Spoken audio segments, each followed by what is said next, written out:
ফরিদপুরের নগর কান্দা মাইকে ঘোষণা দিয়ে সংঘর্ষে জড়ায় দুই দল গ্রামবাসী। সকাল থেকে কয়েক দফা সংঘর্ষে পুলিশ, সাংবাদিক সহ অন্তত অর্ধশতাধিক আহত হন।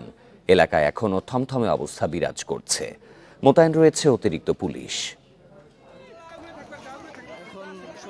শুক্রবার নগরকান্দায় ওয়াজ মাহফিলে তুচ্ছ ঘটনায় বাগবিতণ্ডা হাতাহাতি হয় সলিথা ও মিরকান্দা গ্রামের বাসিন্দাদের মধ্যে। এর জেরে শনিবার সকালে আবারও শুরু হয় সংঘর্ষ। মসজিদের মাইকে ঘোষণা দিয়ে দেশীয় অস্ত্র নিয়ে দফায় দফায় সংঘর্ষে জড়ায় দুই গ্রামের বাসিন্দারা। খবর পেয়ে ঘটনাস্থলে পৌঁছে পরিস্থিতি নিয়ন্ত্রণে আনে পুলিশ। সংঘর্ষের ঘটনায় পুলিশ, সাংবাদিক সহ অর্ধশতাধিক নারী পুরুষ আহত হন।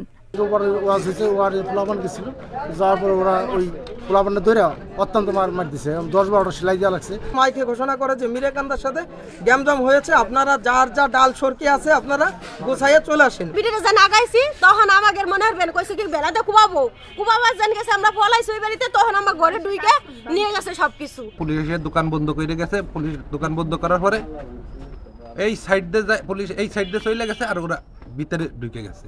আহতদের উদ্ধার করে উপজেলা স্বাস্থ্য কমপ্লেক্স সহ ফরিদপুর মেডিকেল হাসপাতালে ভর্তি করা হয়েছে। ঘটনা তদন্ত করে দোষীদের বিচারের আওতায় আনা হবে বলছে পুলিশ।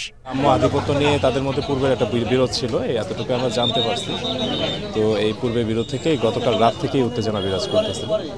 আজকে সকালে এটা চরমে আসলে আমাদের সংবাদ পেলে আমরা সঙ্গে সঙ্গে থানা পুলিশ এসে পরিস্থিতি নিয়ন্ত্রণে নেয়। সংঘর্ষ চলাকালে বেশ কিছু দোকান ও বাড়িঘর ভাঙচুর ও লুটপাটের অভিযোগ উঠেছে। ঘটনাস্থলে মোতায়েন করা হয়েছে অতিরিক্ত পুলিশ। Independent news.